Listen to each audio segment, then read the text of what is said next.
Nous allons débuter notre audition. Merci à ceux qui sont présents. C'est vrai que c'est la veille du 1er novembre, mais on a l'actualité qui nous mène, notamment avec le PLFSS. Bien, alors nous allons débuter nos travaux ce mardi avec... Il y a un retour. Oui, il y a un retour.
Merci beaucoup, Monsieur le Président, et merci, Mesdames et Messieurs les sénateurs, de votre accueil, dont vous avez... ouais, je ne sais pas si, du coup, il faut mieux parler sans micro ou si...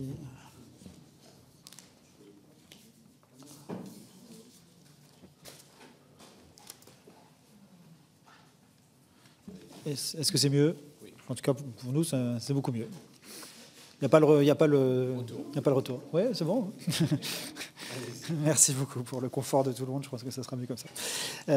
Effectivement, Monsieur le Président, vous avez un peu dressé le tableau de cette audition, puisque je vais passer en fait très vite sur les éléments même du PLFSS.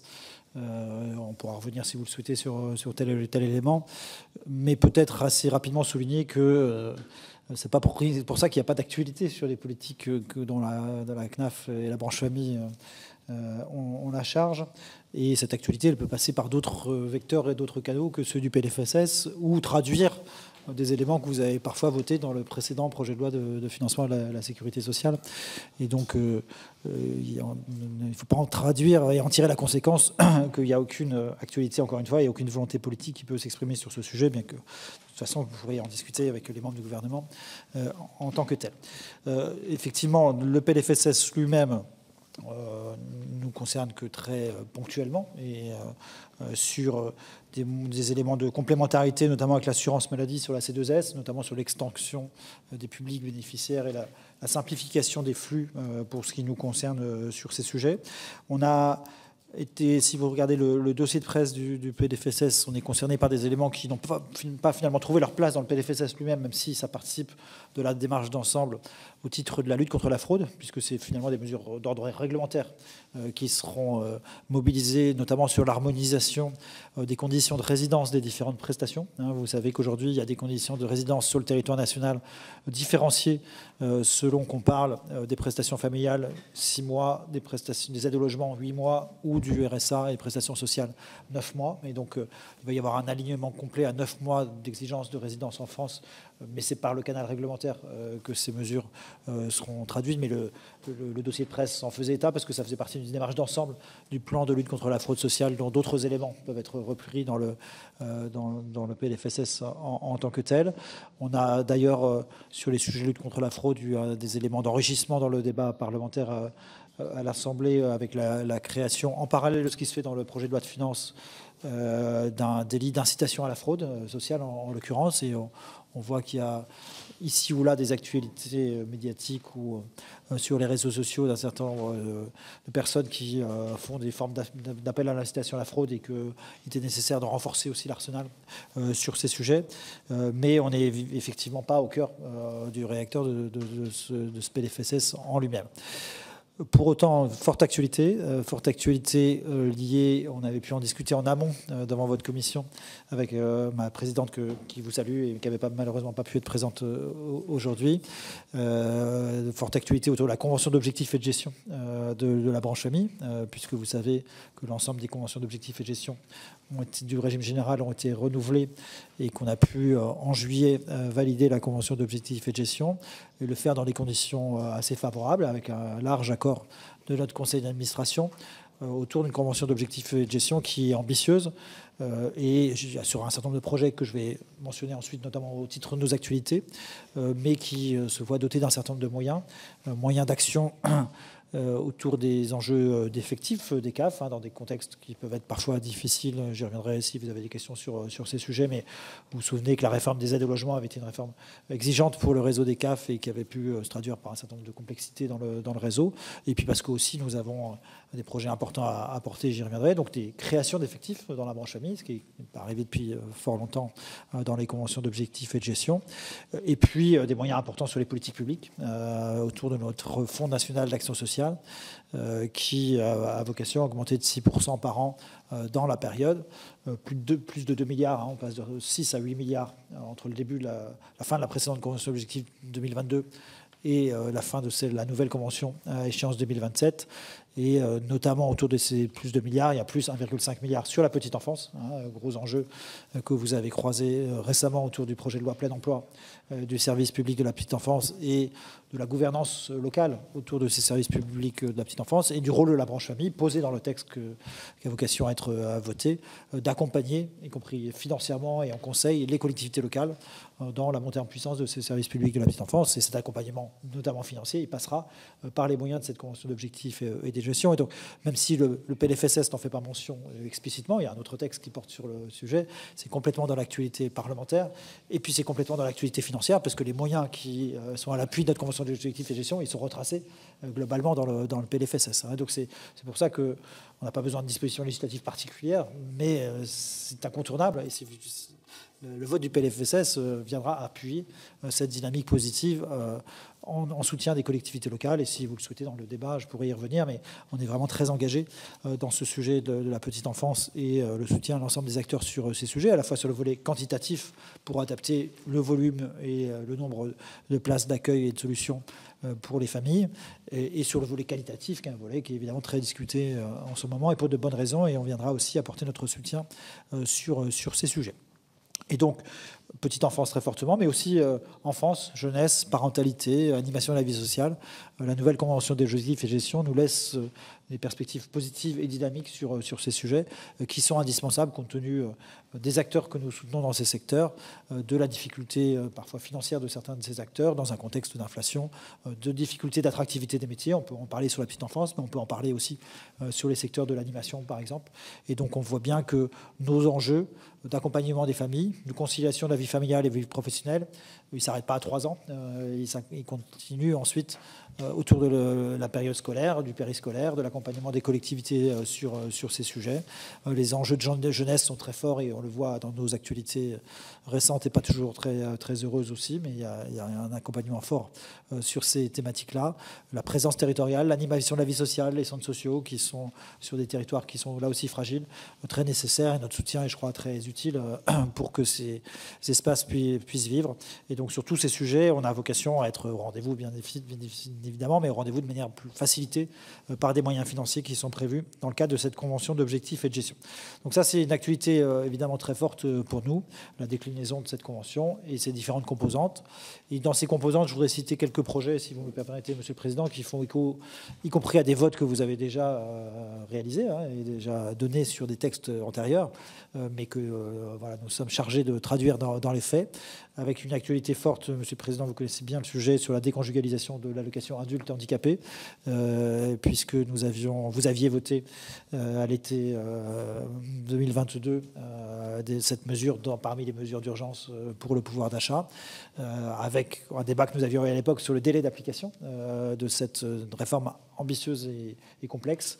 Vous aviez voté une entrée en vigueur à octobre 2023. Nous y sommes. Et les droits d'octobre seront versés pour la première fois au 5 novembre, dans des conditions qui Je le dis avec prudence tant que ce n'est pas effectif, mais on est totalement confiant sur la mise en œuvre de cette réforme. La preuve, c'est qu'on n'en parle pas, donc c'est plutôt bon signe.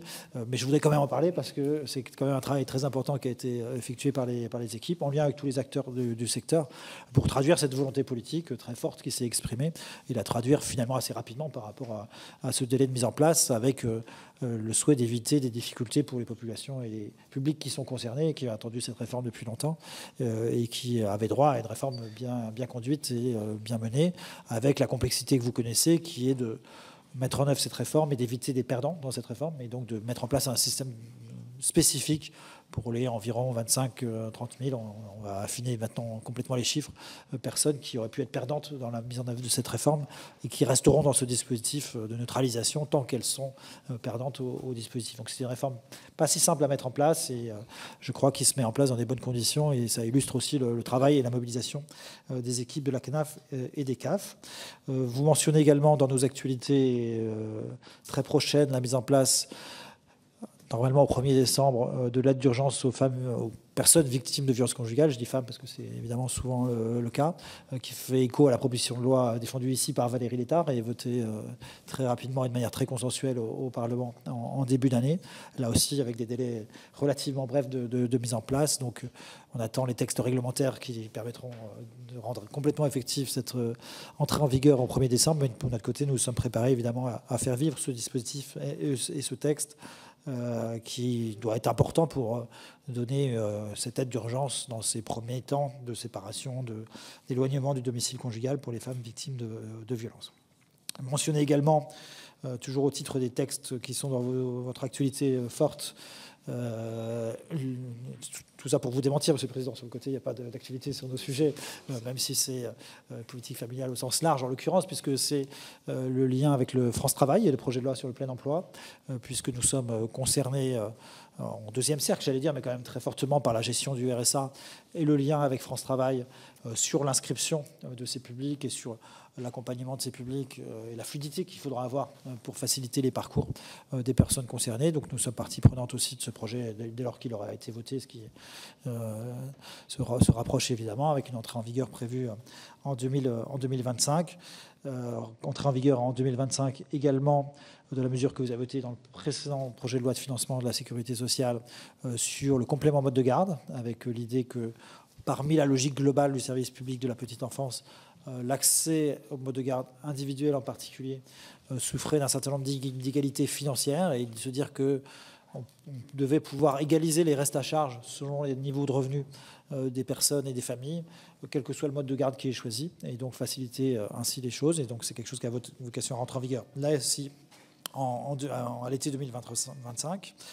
Et puis mentionner une réforme importante qui est la réforme de la solidarité à la source et la modernisation de notre délivrance des prestations du RSA et de la prime d'activité, avec l'idée que notre système de délivrance des prestations est aujourd'hui particulièrement complexe, parce que les textes sont complexes, parce qu'ils traduisent la complexité aussi de la vie, des diversités des situations familiales, professionnelles, d'origine des revenus. Donc on est en charge d'appliquer quelque part cette complexité, mais avec le constat qu'on peut, je crois, partager, qu'aujourd'hui, on fait beaucoup reposer cette complexité sur les bénéficiaires, sur les allocataires, par un système déclaratif assez lourd, puisque tous les trimestres, les personnes doivent nous déclarer l'intégralité de leurs ressources, et que, ce faisant, beaucoup de nos bénéficiaires se trompent dans leur déclaration, ce qui, objectivement, ne peut pas totalement leur être reproché vu la complexité de nos systèmes. Et donc, on est conduit de notre côté à vérifier, contrôler, rectifier, faire un certain nombre d'indus et de rappels, ce qui, évidemment, crée une grande instabilité de la relation financière avec des publics qui ont précisément besoin de stabilité financière. D'où l'intérêt de cette réforme dite de la solidarité à la source, pour être en mesure, progressivement, de dire aux allocataires concernés, vous n'avez plus besoin de me déclarer vos ressources, parce que je les connais déjà, au moins pour une part d'entre elles. Et donc on va simplifier dans un premier temps les éléments de déclaration par l'inscription sur la feuille de paye, effective déjà depuis le 1er juillet, même si la déclaration sera obligatoire à partir du 1er janvier prochain, de ce qu'on appelle le montant note sociale, qui est en fait, on fait le calcul à la place des bénéficiaires allocataires de ce qu'ils doivent, à partir du bas de leur feuille de paye, recomposer comme agrégat déclaratif à la CAF, et objectivement, c'est pas facile à faire. Donc on leur fait à la place, et ils auront à déclarer le montant d'aide sociale qui est le montant désormais inscrit sur la feuille de paye. Et puis dans un deuxième temps, de manière expérimentale en 2024 et généralisée en 2025, on va aller vers des déclarations pré-remplies, comme ça a été fait sur le système fiscal il y a quelques années, pour que les allocataires n'aient plus besoin que de vérifier la déclaration pré-remplie et de la compléter, le cas échéant, par les éléments complémentaires dont nous ne disposerons pas complètement sur toutes les ressources possibles. Et donc, ce faisant, simplifier beaucoup la vie de nos allocataires, bénéficiaires, et simplifier les allers-retours que nous pouvons avoir ensemble, et éviter des situations d'indus trop difficiles et trop complexes à faire pour ces publics qui sont, encore une fois, fragiles. Et donc, dans une logique d'accès aux droits, de facilitation, de simplification de la vie de nos bénéficiaires, c'est une réforme très importante, très lourde, mais qu'on mène en plusieurs étapes. Et donc, encore une fois, expérimentation, généralisation prévue courant 2025. Voilà quelques illustrations de sujets sur lesquels nous sommes très actifs en ce moment. Et au-delà du prétexte de l'examen du PLFSS, ça me donne l'occasion, devant votre commission, d'apporter ces éléments d'actualité et de répondre aux questions que vous pourriez vous poser sur ces sujets ou sur d'autres sujets, naturellement.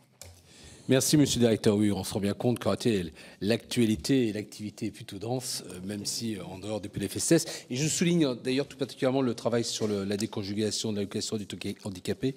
Pour travailler sur le sujet, je maîtrise, en tous les cas, je vois bien le niveau de complexité du modèle qui est proposé. Bien, je vais tout de suite donner la parole à Olivier Henno ou Elisabeth Doineau. Elisabeth Doineau, allez. Donc, je prends la main. Merci, Monsieur le Président. Merci, Monsieur le Directeur, pour rappeler qu'effectivement, vous aviez beaucoup de dossiers sur la table et en tout cas une mobilisation qui ne se dément pas pour mettre en application un certain nombre de lois ou de réformes qui ont été votées. Ma question concerne en fait un sujet qu'on a déjà abordé. La Cour des comptes avait refusé de certifier vos comptes les comptes de la CNAF et de la branche famille en raison de la proportion de paiement erronée. Par exemple, on avait le cas de l'indicateur à 24 mois. Les erreurs à la hausse ou à la baisse pour les prestations versées en 2021, c'est vrai que c'est un petit peu ancien, mais en tout cas, il y a une actualité, étaient de 7,6% en 2021 contre 5,8%, 5,5% dans le cas des prestations versées en 2019. Donc, est-ce que vous pouvez nous faire part des actions qui sont menées aussi pour éviter un nouveau refus de la Cour des comptes et en l'occurrence un dépassement aussi important? Merci beaucoup, Olivier Henno. Oui, merci, Monsieur le Président, Monsieur le Directeur. Monsieur le Président a, dans son propos préliminaire, évoqué la quasi-absence des mesures sur le PLFSS, alors qu'il y a la baisse des natalités et le modèle familial qui évolue. Oui, je partage tout à fait ça. Donc, on est normalement pour une édition sur le PLFSS et les questions sont pourtant nombreuses. Et on la posera d'ailleurs au ministre. Il y a eu des annonces sur le retour à l'universalité des allocations familiales, les évolutions sur le congé parental, le complément mode de garde, là c'est en cours, mais c'est pour 2025. La question des ressources humaines aussi, et puis aussi les régimes d'autorisation.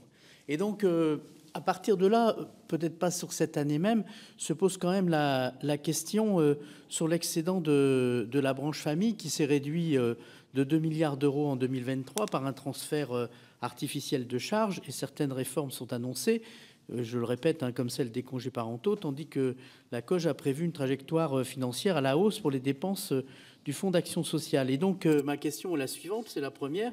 Partagez-vous donc ces projections optimistes du gouvernement quant à la situation financière de la CNAF? Et puis sur la nouvelle COJ, elle prévoit aussi une hausse significative des dépenses en faveur des établissements d'accueil du jeune enfant. Je pense au barème de la PSU. Il a été revu à la hausse de 6,71%. Mais est-ce que, compte tenu de l'inflation, c'est vraiment une révision à la hausse, ou est-ce que c'est tout simplement avalé par l'augmentation due à l'inflation qui entraîne une augmentation des coûts de fonctionnement? Et ensuite, et enfin, il y a plusieurs ajustements de la réforme de la CMG qui ont été adoptés l'année dernière.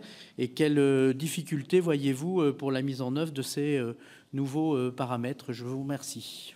Monsieur le Directeur, je vous laisse répondre aux questions de nos rapporteurs. Oui, merci, Monsieur le Président. Merci aux deux rapporteurs pour leurs questions très pertinentes. Effectivement, on avait eu l'occasion de discuter des enjeux de certification des comptes et je prends le pari qu'on aura l'occasion d'en rediscuter, quelle que soit l'évolution.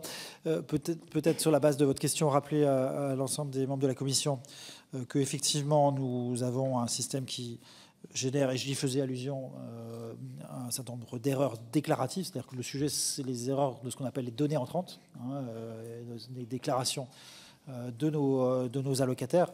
Ce n'est pas la qualité des comptes en tant que telle, et ça la Cour des comptes l'a indiqué, nos comptes sont bien tenus, il n'y a pas de problème de tenue des comptes financiers. Le sujet, c'est que nos comptes retracent effectivement un certain nombre d'erreurs résiduelles que nous mesurons nous-mêmes, parce que les indicateurs que vous avez cités, c'est nous qui les mesurons, et on les partage avec la Cour, donc on est tout à fait d'accord avec l'analyse qui est faite.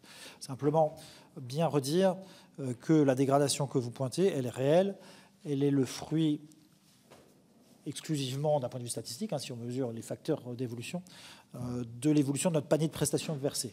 C'est-à-dire qu'en fait, il y a eu 2 changements importants depuis 2019. Il y a eu le doublement de la prime d'activité suite à la période dite gilet jaune. Et puis, il y a eu la réforme des aides au logement à laquelle je faisais allusion précédemment. Et en fait, quand vous regardez l'évolution de nos indicateurs, chaque prestation a un indicateur de risque. Elle est plus ou moins risquée selon la complexité de la prestation et du coup le niveau d'erreur que ça peut engendrer dans les déclarations. Et donc en fait, ces 2 prestations, la prestation de la prime d'activité est une prestation qui présente un volume important de risques. C'est d'ailleurs pour ça qu'on va faire la réforme de la solidarité à la source. Et donc quand vous doublez du jour au lendemain la prime d'activité, vous doublez le volume financier qui est concerné par ces risques. C'est-à-dire que ipso facto, si le gouvernement avait, je pense que ce n'était pas l'orientation, mais s'il avait divisé par 2 la prime d'activité à ce moment-là, on serait devenu largement meilleur du jour au lendemain sans rien faire sur la maîtrise de nos risques, parce qu'en fait, si on avait supprimé la prime d'activité, on aurait été d'un coup excellent sur ce sujet. Voilà. Donc, c'est pour vous dire le côté relatif un peu de ces mesures. Ça ne veut pas dire que le sujet n'existe pas. C'est d'ailleurs pour ça, j'y reviendrai, qu'on fait la solidarité à la source. Mais la dégradation est en fait le reflet de ça. Et le reflet que sur l'aide au logement, on est passé, comme vous le savez, d'une aide qui était calculée sur des revenus fiscaux de 2 ans avant, et qui était du coup assez inerte par rapport à l'évolution des ressources, à des ressources beaucoup plus contemporaines, puisqu'on se base sur les 12 derniers mois glissants, connus désormais en continu. Et donc, ce faisant, on est passé d'une prestation extrêmement simple, extrêmement sûre, puisqu'il suffisait de reporter sa case d'impôt 2 ans avant, à une prestation plus compliquée par cette contemporanéité, et plus compliquée parce que les ressources qu'on connaît de manière contemporaine ne sont pas exhaustives par rapport à l'aide au logement, ce qui fait qu'on a rajouté des modules déclaratifs sur certaines ressources qu'on ne connaît pas. Donc on a rendu cette prestation pour des bonnes raisons, encore une fois, et c'est une réforme qui est intéressante et guidée par la logique et le bon sens de dire qu'il faut prendre les ressources les plus contemporaines, mais on a rendu les indicateurs de risque beaucoup plus importants sur cette prestation d'aide au logement, qui est notre plus grosse prestation. Donc l'évolution que retrace la Cour, et c'est très partagé avec la Cour, il n'y a pas d'ambiguïté là-dessus, elle est le reflet de notre panier de prestations. Pour autant, est-ce qu'il faut se dire on en est là et on ne fait rien, ou est-ce qu'il faut dire justement il faut attaquer le problème et essayer de réduire considérablement le volume d'erreurs déclaratives donc la réponse est évidemment, on ne peut pas rester dans cette situation. Et on a la vocation à verser le juste droit et ni plus ni moins aux allocataires. D'où l'intérêt de la réforme de la solidarité à la source, puisque si elle ne va pas résoudre tous les problèmes d'un coup d'un seul, elle va notamment sur la prime d'activité et sur le RSA, qui est une autre prestation, un volume d'erreurs très, très important. Elle va nous permettre de simplifier encore une fois beaucoup la vie des gens et de leur dire c'est ça que vous devez déclarer. Et les gens, ils vont évidemment, logiquement, déclarer on leur partage, puisque c'est la bonne façon de calculer les ressources. Et donc, on aura moins besoin, et pour certains égards, sur cette partie des ressources, plus besoin de venir vérifier ex post des erreurs qui ont été commises par nos allocataires. Et donc, on devrait avoir des résultats très significatifs là-dessus. Pour autant, ces résultats ne viendront que progressivement, puisque vous parliez d'un indicateur à 24 mois, c'est-à-dire qu'il y a 24 mois d'écart dans la mesure de ce qui reste comme erreur résiduelle. Et donc, ça veut dire qu'on va continuer encore à gérer l'ancien système, de toute façon, encore quelques années. Et donc, on est engagé sur un plan d'amélioration de la qualité sur ce système-là. La Cour des comptes, pour vous simplifier sa vision, il vous le dirait mieux que moi, mais dans son message qu'elle a apporté avec la non-certification, c'était de dire la priorité, c'est de faire la solidarité à la source. Il faut le faire. Et donc, il ne faut pas lâcher cette réforme. Et elle a voulu maintenir une sorte de pression aussi avec cette position. Pour autant, on partage avec elle l'idée qu'entre-temps, il faut faire d'autres choses. Et donc, on a un plan d'amélioration de la qualité transversale qu'on mène avec l'ensemble des équipes, que je ne vais peut-être pas épiloguer là, mais on pourra y revenir au printemps, peut-être à l'occasion de la certification des comptes, j'espère, par la Cour, pour vous expliquer un peu toutes les démarches qu'on a menées.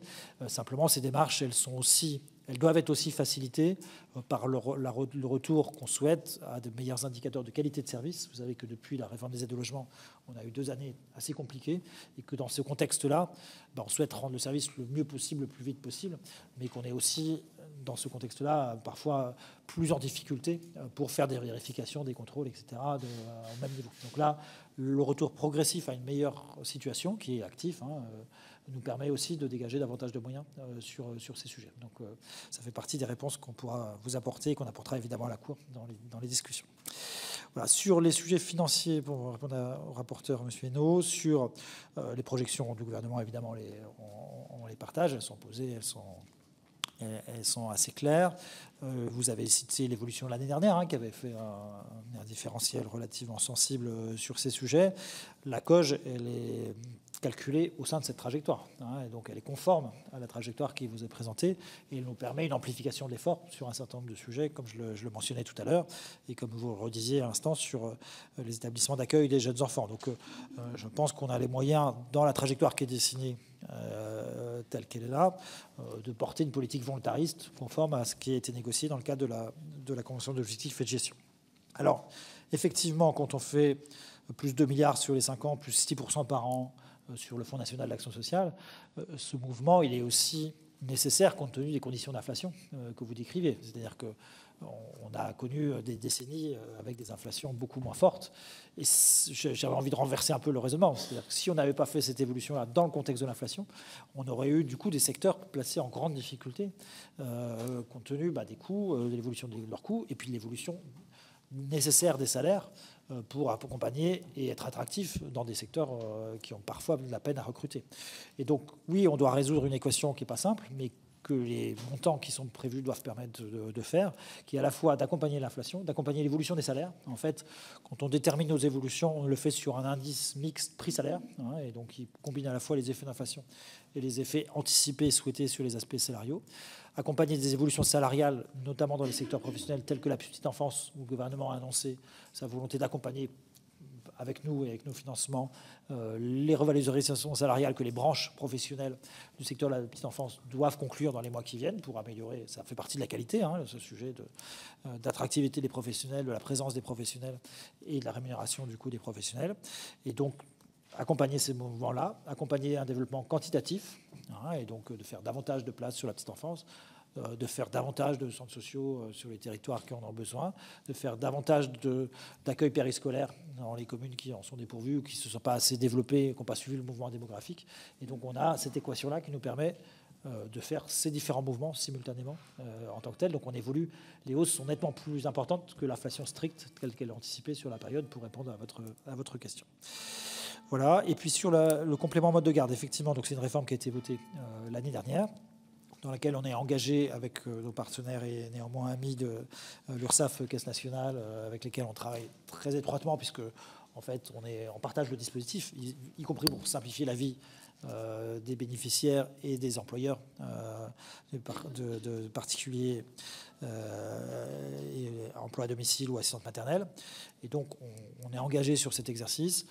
Il a vocation effectivement à aboutir à mi-2025, parce que c'est des sujets qui sont très lourds en termes de pilotage, de changement et de simplification, parce que c'est toujours pareil, c'est qu'on est si vous me permettez l'expression très techno, on internalise la complexité pour nos bénéficiaires, et donc en réalité, la complexité, il faut la gérer. Et donc, précisément, quand vous dites « je passe d'une aide forfaitaire avec des tranches à je passe à une aide linéarisée, c'est-à-dire proportionnelle aux ressources des gens et aux salaires qui sont versés », c'est plus juste en termes de modalités de recours, c'est-à-dire que vous allez ouvrir des modes d'accueil des jeunes enfants qui sont aujourd'hui financièrement, pas juridiquement, mais financièrement interdits à des populations précaires ou fragiles. Donc c'est très intéressant en termes d'égalité d'accès à une forme d'offre et service public de la petite enfance, si on prend ces termes.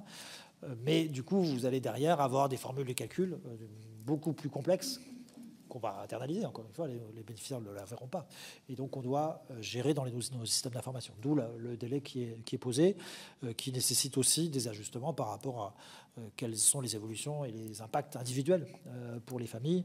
Et s'il devait y avoir, et c'est possible, quelques perdants sur telle ou telle catégorie, comme pour l'AH, on neutralise le temps. Ça va durer moins longtemps que sur l'AH, parce que les enfants n'ont pas vocation à être gardés éternellement non plus, mais on neutralise quand même les effets. Donc il y a quand même un dispositif assez complexe à mettre en place, et donc qui a vocation à s'appliquer en septembre 2025, ce qui permet aussi, avec la rentrée de septembre, de faire la jointure avec des moments où les enfants sortent des modes d'accueil, ce qui est probablement plus pertinent que de le faire en juillet, qui obligerait à mettre en place un dispositif complexe pour 2 mois pour la transition. Voilà. Donc d'où les ajustements qui sont en cours sur les dates sur ces sujets. Merci beaucoup. Je vais maintenant donner la parole à Pascale Gruny. Merci, Monsieur le Président, Monsieur le Directeur. Moi, je voulais vous interroger sur la fraude. Oui. Est-ce que vous pouvez nous donner des indications, en fait, plus, moins, voilà, une évaluation peut-être, hein, sachant que c'est de la fraude, donc on ne sait pas, mais c'est surtout, est-ce qu'on avance sur le sujet, parce que bon, c'est toujours difficile à évaluer, mais en fait, quand on trouve de la fraude, c'est de l'argent quand même qui nous manque pour aider des personnes qui en ont vraiment besoin. Ensuite, j'étais rapporteur pour le texte de loi plein emploi. Donc j'aurais voulu connaître votre position, savoir quel changement pour vous dans l'article 10, hein, vraiment concrètement, et sur l'article 10 bis qui est sur le contrôle, comment en fait vous vous positionnez, vous, à travers cette nouvelle organisation. Merci. Merci beaucoup. Annie Louérou. Merci, Monsieur le Président. Merci, Monsieur le Directeur. Pour ce qui nous concerne, le PLFSS 2024 nous laissait sur notre faim quant à la politique familiale, mais vous semblez satisfait de la COG signée en juillet 2023, donc qui vous donnerait des marges de manœuvre pour assurer donc l'accompagnement des familles. Donc pourquoi l'augmentation des prestations familiales est prévue au 1er avril 2024 seulement, alors que l'inflation, on la connaît, les familles seraient en demande d'une réévaluation de ces prestations. Sur la petite enfance, est-ce que l'objectif de 100 000 places en 2027 reste un objectif atteignable dans vos prévisions ? Et puis une question concernant les points info jeunesse, je crois qu'ils sont désormais financés par la CAF. Est-ce que cette nouvelle dépense a donné lieu à un budget supplémentaire? Si oui, à la hauteur des besoins. Et est-ce que est-ce qu'il y a eu un transfert en fait du budget de l'État, ou est-ce que ça a été négocié aussi dans le cadre de la COG? Donc c'est une information. Voilà. Et puis une dernière question concernant le Ségur pour tous. Les personnels des CAF, mais aussi des associations qui interviennent dans le champ de l'enfance, pour tout ce qui concerne les postes administratifs et techniques, ont été exclus du Ségur, et ça crée des tensions sociales dans certains établissements. Est-ce qu'il serait question de revaloriser aussi ces métiers au même titre que les métiers plus techniques donc, est-ce que ces évolutions qui tendraient à temporiser, à revaloriser aussi ces métiers seraient d'actualité? Merci beaucoup. Laurent Burgois. Oui, merci, Monsieur le Président, Monsieur le Directeur. J'aurais 2 questions à vous poser, l'une sur la petite enfance, l'autre sur les centres sociaux. Concernant la petite enfance, vous avez évoqué, mais j'aimerais y revenir en complément de la question de Pascale Gruny sur le qualitatif, et notamment par rapport à la médiatisation depuis quelques mois de certains dysfonctionnements de certaines crèches.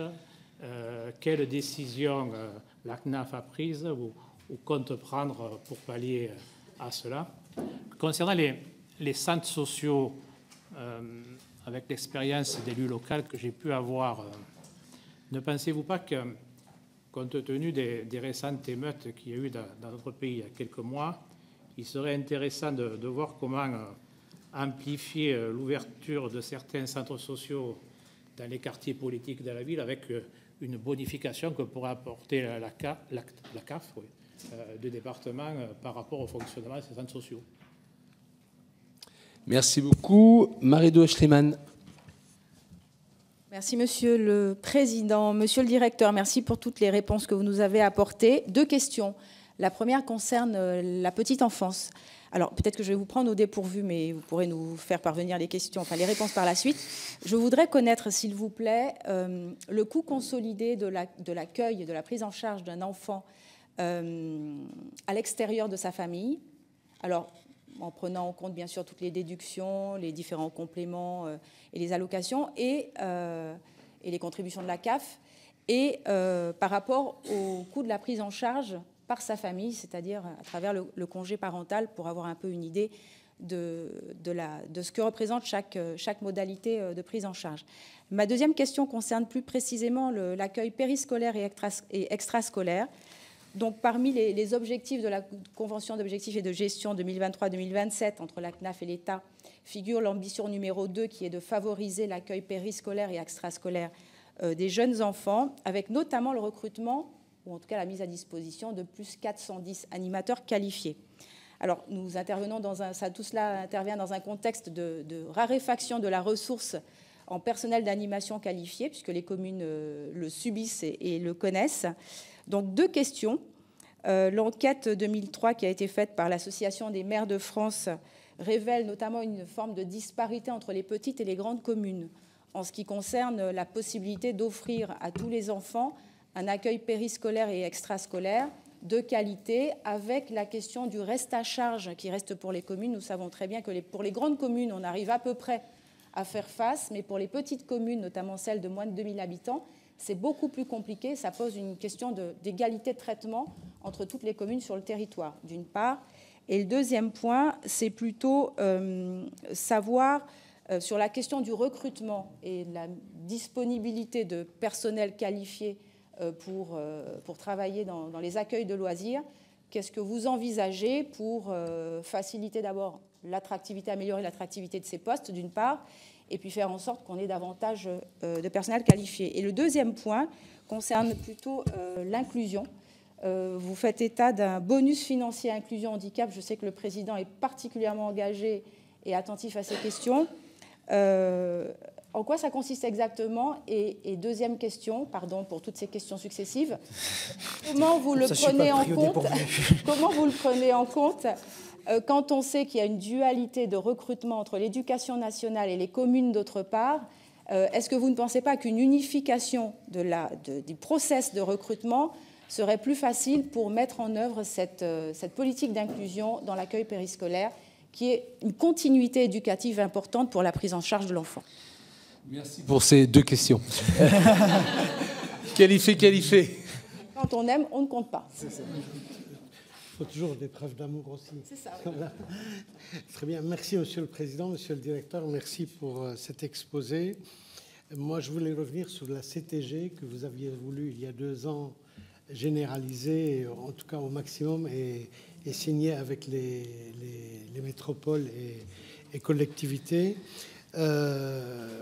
Et EPCI, pardon, quelle est son incidence financière et quel est son objectif in fine? En d'autres termes, il y a certains dispositifs qui en font partie aujourd'hui et je suppose que vous allez étendre dans cette CTG à d'autres dispositifs, les 1000 jours, entre autres, etc. Est-ce que vous pouvez nous en dire un mot? Très bien. Alors, moi, j'aurais une dernière question. En tant que président de la commission, je suis en ce moment, c'est vraiment un point d'actualité, très fortement sollicité par les centres sociaux dans les applications des accords de branche, avec notamment les revalorisations salariales.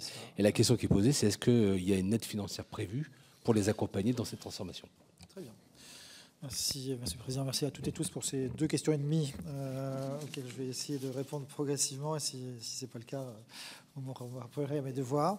Mais elles croisent toutes pas mal nos sujets, effectivement, d'actualité et d'enjeux très forts. Donc, vous avez été quelques-uns à parler de la question de la lutte contre la fraude. Donc, vous dire que La branche famille est très très engagée sur ces sujets et je dois dire assez reconnue. Je dis avec beaucoup de modestie, d'autant que j'y suis pour rien, donc je permets de le souligner. Vous faisiez état du fait que la Cour des comptes n'était pas forcément toujours indulgente sur un certain nombre de sujets.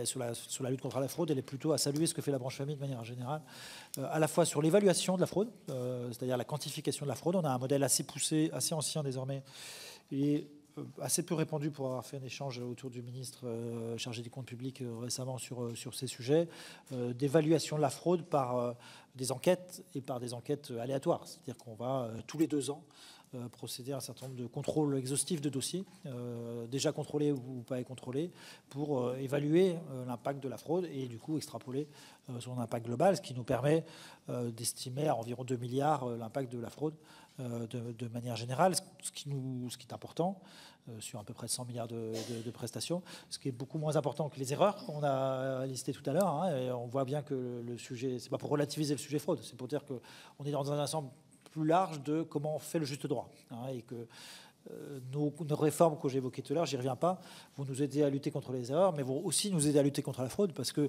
quand vous avez une déclaration pré-remplie qui vous dit voilà ce que je sais de vos ressources, vous êtes aussi un peu moins tenté d'aller cacher telle ou telle ressource, parce que vous voyez que l'administration a déjà des informations, donc tout ça ira dans le même sens. Pour autant, d'ores et déjà dans le système actuel, et puis on va évidemment continuer, on a un certain nombre d'actions très fortes sur ces sujets, 700 contrôleurs France entière engagés sur ces enjeux de lutte contre la fraude. Et depuis 2 ans, mais on avait l'occasion de le présenter dans cette commission, un service national de lutte contre la fraude à enjeu, à ce stade d'une trentaine d'inspecteurs, mais qui va augmenter de quelques quinzaines d'unités dans les semaines qui viennent, puisque et ça fait partie des renforcements actés dans le cadre de la Convention d'objectifs et de gestion, pour non pas faire le même travail que les 700, mais pour en fait intervenir sur la fraude organisée, ce qu'on appelle la fraude à enjeu, la fraude structurée, dont souvent les allocataires sont victimes plus qu'auteurs. En réalité, on a des allocataires dans la fraude plus individuelle qui peuvent frauder en ne cachant tel revenu, en ne cachant telle situation familiale, etc. Ça fait partie des choses qu'on va continuer évidemment à contrôler et sur lesquelles on sera encore vigilant. Mais on voit bien que ce qui se développe, c'est la fraude à enjeu. C'est des systèmes organisés d'usurpation d'identité, d'usurpation de RIB sur les réseaux sociaux, sur d'autres systèmes, de systèmes assez sophistiqués, parfois de fausses micro-entreprises avec des fausses déclarations. Vous avez quand même des gens qui créent des faux salariés, qui payent des vraies cotisations, mais pour récupérer des aides supérieures évidemment aux cotisations qu'ils payent. Donc c'est des systèmes quand même très sophistiqués. Et on a, avec ce service national, recruté des experts venant des impôts, venant de banques, venant de services de police, de gendarmerie, pour croiser un peu les expertises sur ces sujets. Et on a d'ores et déjà des résultats très intéressants en la matière qui vont monter en puissance en se développant. Donc on est vraiment très actif sur ces sujets et on aura l'occasion de vous présenter les bilans si vous le souhaitez, mais de capacité d'amplification de nos réponses. Après, ça reste évidemment partiel par rapport à tout ce qui peut exister, mais on voit bien que cette fraude en jeu, elle a aussi un impact financier beaucoup plus important. Et donc, si vous débusquez les phénomènes le plus tôt possible, vous limitez l'impact financier. Je prends un exemple sur les fraudes au RIB. Désormais, dans 80% des cas, on ne fait aucun paiement. C'est-à-dire qu'il y a 0 versement, parce qu'on interrompt le processus avant le premier versement, parce que des gens qui sont un peu organisés, en général, on a du mal à récupérer l'argent quand on a identifié la fraude. Quand c'est de la fraude plus individuelle ou des prestations, des gens un peu de tricher, etc., comme on va continuer à leur verser des prestations, en général, on récupère assez facilement les sommes parce qu'on se sert sur nos propres prestations. Des gens qui organisent la fraude et qui organisent le contournement, c'est en général beaucoup plus difficile. Et puis, il y a la fraude à les résidences, qui est un élément très important, je mentionnais tout à l'heure, sur lequel le ministre Gabriel Attal avait annoncé un certain nombre de mesures qui commencent à se décliner. J'ai parlé tout à l'heure de l'harmonisation des conditions de résidence et d'exigence de 9 mois de séjour sur le territoire national. On a là aussi un système par notre service national de lutte contre la fraude en jeu, de détection des situations de fraude à la résidence qui est de plus en plus efficace et qui nous permet de mieux lutter contre ces phénomènes. Donc il y a encore du travail évidemment, mais soyez assurés qu'on est très actifs sur ces sujets. Alors vous avez été nombreux à parler de petits enfants, je vais essayer de regrouper, on essaierait de n'oublier, mais regrouper un certain nombre de réponses. Donc, premièrement, par rapport au projet de loi en fin d'examen, pour nous, l'article 10 est important parce qu'il clarifie les éléments de gouvernance locale sur la petite enfance, qui était aujourd'hui un peu diffus. pose en autorité organisatrice, il pose une responsabilité, une organisation. Il nous pose également, c'est plus discret dans le texte, mais c'est quand même écrit, il nous pose en rôle, branche famille, de soutien à ce service public de la petite enfance. Et comme je le disais tout à l'heure, soutien financier, d'où les moyens de la COG, mais soutien aussi en ingénierie, en conseil, en présence territoriale, et c'est ce que font beaucoup les CAF. Je reviendrai sur les conventions territoriales globales tout à l'heure, parce que quand on est, vous parliez, je crois, Madame Aschliman, des différences de taille entre collectivités. Selon la structuration, la capacité d'ingénierie locale, on peut avoir des différences aussi très fortes. Il y a des métropoles qui n'ont pas besoin de beaucoup d'appui sur ces sujets. Il y a des territoires qui ont besoin de beaucoup plus d'appui. Et puis quand vous créez une crèche par an, c'est pas pareil que vous en créez une pour la première fois. Hein. Et donc du coup, vous avez des besoins de conseils, de méthodologie, de mise en relation aussi avec des acteurs. Et donc on perçoit vraiment le rôle de CAF dans cette logique. On n'est pas du tout dans une logique concurrentielle en disant maintenant c'est les collectivités locales, nous on s'en occupe plus. C'est vraiment, on est dans une logique d'appui, de développement, de conseil, dans le prolongement de ce qu'on fait déjà, mais avec des responsabilités mieux clarifiées et un positionnement assez clair de notre côté. Le texte a aussi repris dans la version issue de la commission mixte paritaire l'idée que, pour simplifier un peu aussi la vie des collectivités, les nouveaux schémas qui sont posés en termes d'organisation peuvent être, l'obligation peut être remplie par le passage par la convention territoriale globale, ce qui permet aussi de ne pas multiplier les textes et les documents un peu parallèles, alors qu'on a les schémas, alors que finalement on peut avoir la même vocation et le même esprit. Donc je trouve que c'est une bonne simplification qui a été apportée dans cette rédaction. Et on est aussi très partie prenante sur l'article 10 bis sur les contrôles, parce qu'on a une politique active de contrôle, très centré sur nos compétences, donc plutôt sur les aspects financiers, hein, parce que les aspects plus qualitatifs sont plutôt du ressort de la PMI du département. Pour autant, ce qu'on perçoit, et on le perçoit sur des bonnes pratiques qui existent dans un certain nombre de territoires, c'est que la bonne articulation de ces différentes modalités de contrôle est en fait essentielle. C'est-à-dire qu'on peut avoir des capacités d'identification, de détection de problèmes qui viennent par le volet financier, mais qui en fait traduisent un problème plus qualitatif. Ça peut se faire sous l'angle inverse aussi. Et donc nous, on est très partie prenante et très volontaire pour travailler de manière articulée, la main dans la main avec l'ensemble des partenaires. En général, c'est dans cet esprit, mais ça méritait peut-être une relance un peu territoriale de ces sujets d'articulation. Et donc l'article 10 bis s'inscrit dans cette logique-là. Il nous permettra aussi de développer nos propres pouvoirs de contrôle sur notamment des groupes, là où on est parfois un peu limité quand on est à une échelle départementale, où en fait la politique est fixée par un groupe de crèches à l'échelle nationale, et donc l'entité locale, elle ne peut pas grand-chose. Et on voit bien que parfois, ça peut être intéressant de regarder plusieurs crèches du même groupe dans plusieurs départements. Et donc ce regard national va être facilité par le texte qui est posé en la matière. Autrement, on se heurte un petit peu aux politiques de groupe. Et ça va nous permettre aussi de nous inscrire dans une logique de lutte contre la fraude aussi sur ces sujets d'action sociale. Parce qu'en réalité, aujourd'hui, une structure peut faire des erreurs, de la même façon que, parce que c'est parfois des règles aussi assez complexes, et ça, on corrige les erreurs, on discute, voilà. Mais il y a certains cas où ça va chercher dans l'intentionnalité, ça va chercher dans la fraude, et en réalité, notre arsenal de réponse est moins fort sur les structures qu'il ne l'est sur les individus. C'est-à-dire qu'on rétablit la relation financière telle que l'aurait dû être, mais on ne va pas beaucoup plus loin. Là, on va pouvoir prendre des sanctions administratives, là où aujourd'hui, le seul outil, c'est d'aller au pénal. Et on sait que le pénal, c'est parfois incertain sur des préjudices qui sont importants pour nous, mais à l'échelle de la société, peut être considéré comme pas prioritaire. Et donc, la réponse pénale est quand même très longue et très incertaine. Une sanction administrative, ça peut être très efficace. Donc, on est là aussi très intéressé par les développements de cet article. La question a été posée par Mme Leroux sur le nombre de places. Donc, l'objectif national global, il est de 100 000 solutions. Hein, ce n'est pas des places de crèche, 100 000 solutions d'accueil supplémentaires à échéance 2027, ce qui passe notamment par des accueils collectifs et des accueils collectifs supplémentaires. Et donc nous, dans la convention d'objectifs et de gestion, on a un objectif de 35 000 places de crèche, pour le coup, supplémentaires, quand on fait la somme de ce qu'on fait en plus et de ce qu'on fait en moins. Ce qui va nous obliger, compte tenu du fait qu'il y a par ailleurs des fermetures, des pénuries de personnel, des difficultés à un certain nombre d'endroits, pour créer 35 000 places nettes, il faut qu'on crée plus de 60 000 places brutes en réalité, hein, qui rentrent dans ce décompte global des 100 000. Donc on est dans un enjeu assez fort. On est dans une dynamique récente qui n'est pas celle-là. Hein, donc clairement, ça veut dire une amplification et une accentuation de l'effort. Ça veut dire travailler avec les collectivités locales dans la logique du projet de loi qu'on vient d'évoquer et travailler, Mme Schliemann l'évoquait sur un autre dossier sur lequel je vais revenir, mais travailler sur les restes à charge des collectivités, y compris sur la petite enfance, et de se dire comment on s'engage mutuellement dans des développements lorsque c'est nécessaire. Comment on peut faire un effort, nous, supplémentaire pour qu'on ait des engagements et qu'on puisse le faire davantage sur des territoires qui s'engagent peut-être davantage dans le développement. Donc c'est la logique des conventions. Je ne réponds pas à votre question, mais j'y réponds progressivement quand même. La logique des conventions territoriales globales, c'est aussi de faire du donnant-donnant, de dire la collectivité va s'engager. Nous, on va peut-être limiter le reste à charge par place en disant la CAF va mettre plus finalement, proportionnellement par place, pour limiter l'impact pour la collectivité d'un effort nécessaire compte tenu de ses besoins de population. Donc c'est des logiques qu'on souhaite poursuivre. On avait besoin de la COG, on avait besoin de l'article 10 pour poser le cadre, parce que c'est vrai qu'autrement ça crée de l'incertitude.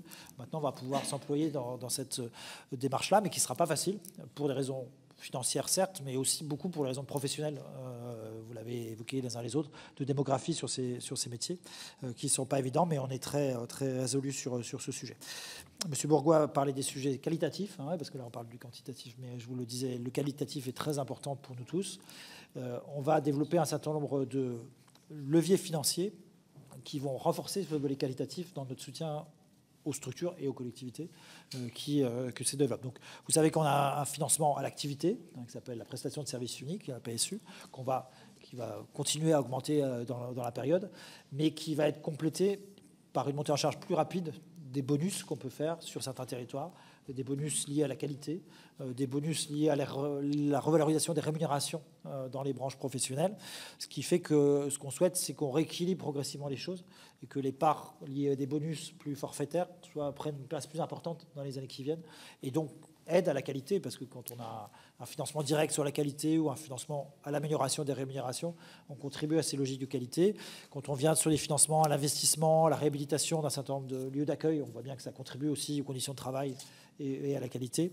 Et donc tout ça, pour nous, on ne souhaite surtout pas opposer quantité et qualité, parce qu'en fait, il y a des besoins des deux côtés. Et donc c'est sur ces deux sujets qu'on continue à travailler. Je n'ai pas la réponse sur table sur le coût consolidé que Mme Schliemann me demandait. Vous en doutiez. J'aurais bien aimé vous surprendre, mais je n'ai pas forcément les éléments précis. On va y travailler avec quand même quelques réserves que je mets sur le raisonnement, parce que je pense qu'on ne peut pas que raisonner sur cette logique purement financière derrière, dans le sens où un certain nombre de travaux académiques éprouvés, hein, pas par nous, mais montrent l'intérêt de la socialisation et l'intérêt des modes d'accueil collectifs à un moment donné aussi, et qu'il peut y avoir une combinatoire. C'est d'ailleurs tout le débat autour du congé parental plus court et mieux indemnisé. Il peut y avoir une combinatoire dans un parcours d'enfance, des 1000 premiers jours, entre une période avec la famille peut-être un peu plus longue que le seul congé maternité, et des périodes d'accueil collectif qui contribuent aussi à la socialisation et au développement de l'enfant. C'est vraiment scientifiquement démontré, et je pense important, et je pense en particulier dans certaines populations fragiles, en difficulté, etc., qui sont peut-être les populations qui aujourd'hui accèdent le plus facilement au congé parental plus long, moins rémunéré, parce que s'excluant du marché du travail ou n'entrant pas sur le marché du travail, ce qui peut avoir c'est pour ça que je relativise aussi le sens de votre question, mais sans la contester. Mais on peut se dire que ça coûte moins cher de faire ça, mais ça a aussi peut-être un coût dans la non-socialisation de l'enfant et dans l'éloignement du marché du travail de la personne.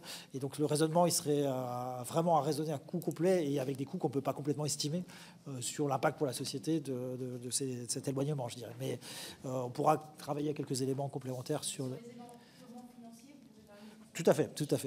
Mais c'est pour ça que je vous les interpréterai à l'aune de ce que j'ai pu compléter que des éléments de contexte. Je termine sur petite enfance, mais je pense que j'ai à peu près fait le tour. Alors, centres sociaux, mais vous avez raison de me rappeler votre question, Monsieur le Président. Il y en a quelques-unes encore.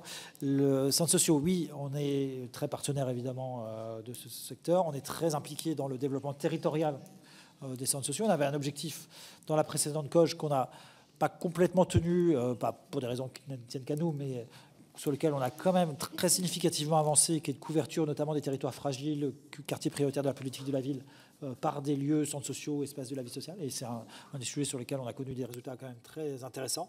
On souhaite finaliser cette couverture territoriale dans cette nouvelle COG. Ça implique de pouvoir accompagner le développement et de pouvoir accompagner les structures existantes, y compris sur les aspects de coûts, parce qu'elles sont impactées, comme tout le monde, par l'inflation, et puis par les coûts salariaux, parce que ça fait partie des sujets d'attractivité sur ces métiers, sur ces secteurs, et de conventions collectives qui s'engagent là-dessus. Donc oui, la convention d'objectifs et gestion, elle ne prévoit pas une aide directe liée à l'évolution de la rémunération, comme le secteur de petite enfance, parce que dans la petite enfance, il y a une forme de carotte à poser pour des négociations qui n'ont pas encore eu lieu et qui concernent plusieurs branches différentes. Et dire, en fait, on vous donnera l'aide quand vous aurez revalorisé. Ça a déjà avancé côté centres sociaux, donc on sait de quoi on parle. C'est plus simple à certains égards. Et donc la dynamique financière qu'on a sur le poste animation de la vie sociale qui couvre les centres sociaux va nous permettre de mieux accompagner, y compris l'évolution des coûts salariaux dans ce secteur et la poursuite du développement territorial qu'on souhaite faire. Je pense que dans la question de M. Bourgois, il y avait le sujet d'amplification, comme vous disiez, amplification, c'est horaire, y compris sur les erreurs d'ouverture. Hein, c'est ça. Alors c'est un sujet qui a déjà été pas mal testé, qui n'est pas simple, qui n'a pas produit des impacts très massifs sur ces sujets. Il y a quelques années, une action forte là-dessus qui ne s'est pas traduite par des choses très spectaculaires. Mais on voit bien que ça interroge globalement le modèle sur comment on est là au bon endroit et au bon moment pour les publics. Et avec les bonnes activités, les bonnes réponses familiales et destinées aux jeunes en particulier. Et donc après, c'est des choses qui peuvent aussi se travailler localement et pas être dans un modèle unique national en la matière, mais on voit bien l'intérêt du sujet, quoi. Voilà, vous m'avez interrogé sur les sujets jeunesse. Pardon, je suis un peu long, mais j'essaie de ne pas frustrer personne dans les réponses. Sur les sujets jeunesse et enfance, donc enfance avec les sujets de périscolaire qui ont été évoqués par Manuel Schliemann en particulier. Oui, on est très attaché à ces politiques. On est très conscient, je le disais, que la conciliation vie familiale et professionnelle va plus loin et que les sujets de socialisation des enfants passent aussi par ces temps périscolaires et extrascolaires. On était quelque peu limité dans la précédente convention d'objectifs et de gestion puisque c'est des volumes financiers qui étaient assez figés et qui n'ont pas permis de poursuivre le développement et qui du coup peuvent avoir un tout petit peu gravé dans le marbre des inégalités que vous mentionnez, c'est-à-dire que des communes plus petites ou moins structurées qui n'auraient pas déjà développé ne pouvaient pas. Enfin, si elle développait dans la période, elle développait sans notre soutien. Donc, le reste à charge était du coup plus important. Le reste à charge, grosso modo, dans ce secteur, nous, on prend à peu près 20% des dépenses sur ce sujet. Donc, c'est moins fort que sur la petite enfance, où on est à plus de 50% de financement. C'est moins fort que sur les centres sociaux, où on est là aussi assez largement premier financeur. Mais c'est pas anodin, 20% de prise en charge. Donc, dans la nouvelle COG, là aussi, on a une dynamique financière qui va nous permettre de reprendre ce développement et d'accompagner en particulier les communes qu'on n'a pas pu accompagner ces dernières années sur ces sujets. On va permettre aussi la création du bonus inclusion handicap. Donc c'est une avancée forte qui a été annoncée par le président de la République à la conférence nationale du handicap sur des choses qu'on avait poussées précédemment puisqu'on l'a fait sur les crèches depuis quelques années. Et donc c'est simplement... je ne rentre pas dans la mécanique technique, mais c'est simplement une majoration financière liée au nombre d'enfants en situation de handicap dès le premier enfant qu'on majore déjà pour les crèches.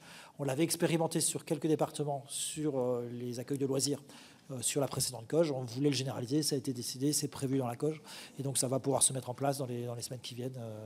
On l'a passé dans nos instances il y a quelques jours, donc on est en cours de déclinaison sur ce sujet en prenant en compte l'impact, le surcoût, c'est très compliqué, on est obligé de moyenniser un petit peu, mais le surcoût moyen que ça génère d'accueillir un enfant en situation de handicap pour que ça neutralise la problématique financière. Ce n'est pas la seule problématique, mais ça neutralise la problématique financière sur ces accueils. Et dernier mot. Monsieur le directeur, est-ce que je peux me permettre deux questions extrêmement rapides? Il nous reste 3 minutes.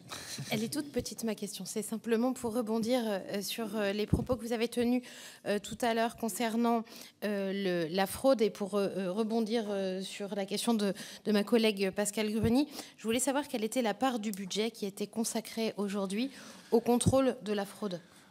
Merci. Et Madame Poncet-Monge. Elle est toute petite. Question.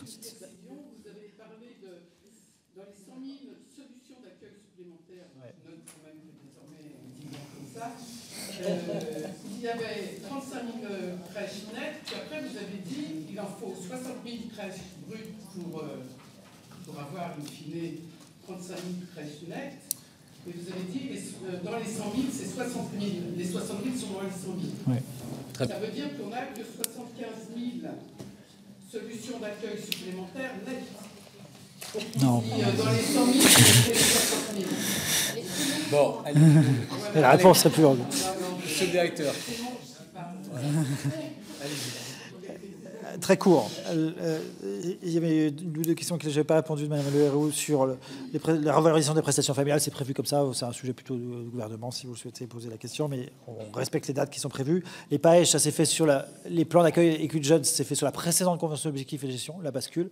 Donc on a récupéré la gestion sur les financements branche famille. Par contre, dans la nouvelle COG, on a des moyens supplémentaires sur cette ligne pour pouvoir structurer quelque part. On a récupéré un dispositif tel qu'il était.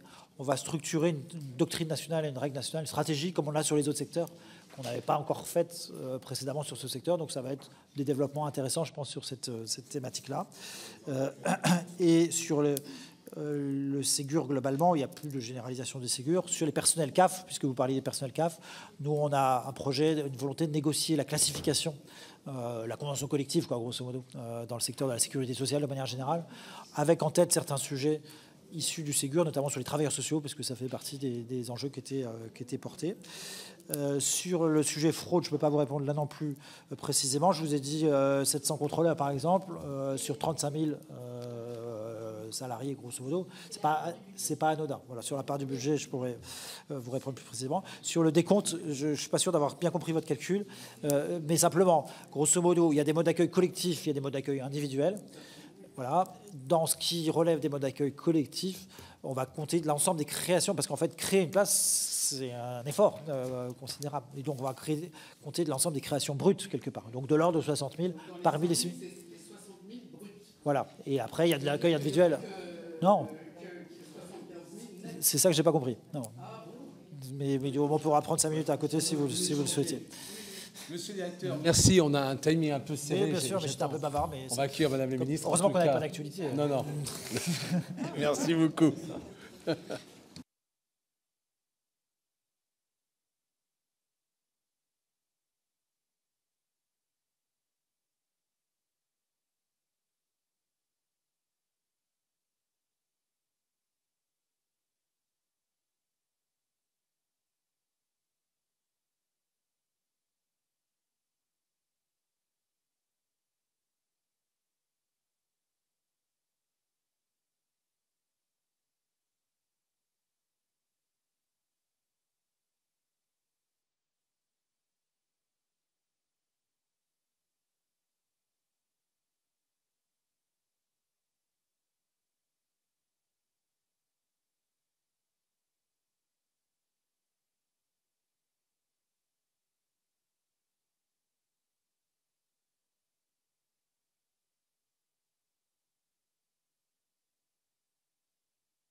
Bien sûr.